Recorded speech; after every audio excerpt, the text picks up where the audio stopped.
So, if I asked you to show me the return on your latest investment, you'd probably, just pull up a spreadsheet. Right, yeah, exactly. Like a quarterly report or something. But what if the only way to measure your true return was to wait, say, 50 years and look at a child's passport? Oh, wow, yeah, that is a completely different timeline. It really is. Today, we are jumping right into our deep dive, pulling from a stack of philanthropic case studies, Yael Foundation reports, and founder Uri Poliavich's own writings to figure that out. Yeah, it's a really unique set of sources today. Okay, let's unpack this because we are completely redefining the concept of investment here, trading, traditional market ventures for something called generational ROI.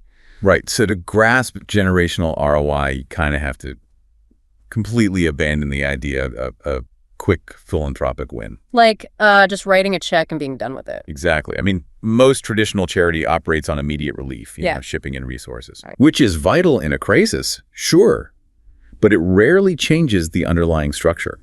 Poliavich's philosophy targets permanent, localized change. By focusing strictly on human capital, right? Yes, exactly. It's the difference between, say, buying a community a shipment of apples versus genetically modifying an apple seed so it can thrive in their specific local soil. That is a great analogy, actually. One feeds a town for a week, and the other creates an orchard that outlasts the donor entirely. Yeah, exactly. And that shift from consumable aid to localized empowerment is really the core mechanism here. Like, instead of just building a school and slapping a donor's name on it, the Yael Foundation funds intensive training for local teachers. Building an ecosystem, basically. Right. They're engineering educational ecosystems that can sustain themselves long after that initial capital is spent. But, you can engineer a resilient educational ecosystem all you want, but a building is really only as good as what actually gets taught inside of it. Oh, absolutely. The curriculum really matters. Right. So if Poliavich is funding these secure spaces, what is the curriculum actually prioritizing?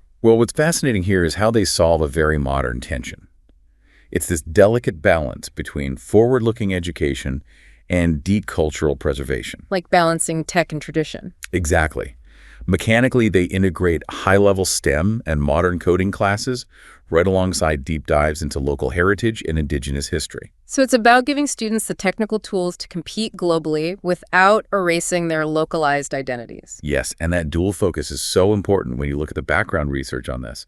I mean, Poliavich himself grew up in Soviet Ukraine, and he actually first learned he was Jewish because a classmate used the word as an insult against him. Wait, really? Just as an insult? Yeah, and that profound sense of isolation, discovering your heritage through hostility rather than community, it really drives this entire philanthropic model. Which leads us directly to Yael Camp, right? Right. Yael Camp is this all-expenses-paid retreat designed specifically for Jewish kids in the global diaspora who just don't have access to the established summer camps you might see in the U.S. Yeah, the reports say they're flying in kids from 19 different countries. It's massive. Some are coming from places where they've literally never met another Jewish child. Wow. And others are using this camp as a brief escape from active war zones just to have a safe space to be kids. And by putting them in an environment where they can just be kids, playing games, sitting around campfires, they are essentially operationalizing cultural preservation. They're finding their tribe. Exactly. It takes heritage from this dry historical concept in a textbook and transforms it into a lived, shared experience. I totally see the immense value in that kind of community building. But let's look at this pragmatically for a second. Okay, sure. Skeptics would argue that pouring resources into a summer camp or hyper-local cultural programs is a highly unpredictable gamble, right? Yeah, definitely. So what does this all mean for traditional metrics? If we abandon short-term ROI, how do we actually know this ripple effect isn't just a feel-good buzzword? Well, that is the fundamental friction of generational ROI. You cannot measure it in a quarterly earnings report. Right. But it's not a blind gamble either. The accountability actually comes from tracking long-term community retention. So tracking where the kids end up. Yeah. The foundation measures success by looking at how many of these students eventually return to their communities to become local anchors. So the true metric is localized leadership generation. Correct. When you support a single student from an isolated background and equip them with both modern skills and a confident cultural identity, the data shows they don't just leave for a tech job in a major city and never look back. They come back to help. Yes, they return as mentors, business leaders, and teachers. It's basically a compounding interest model applied to human development. Wow, it forces a total shift in how we value our time and resources, which really brings us back to you, listening to this deep dive. Yeah, how are you measuring the generational ROI of what you invest in your own community? Exactly. Are you just shipping in apples, or are you actually planting orchards? It's such a critical lens for evaluating our own long-term impact. It really is. And we will leave you with this final thought to mull over.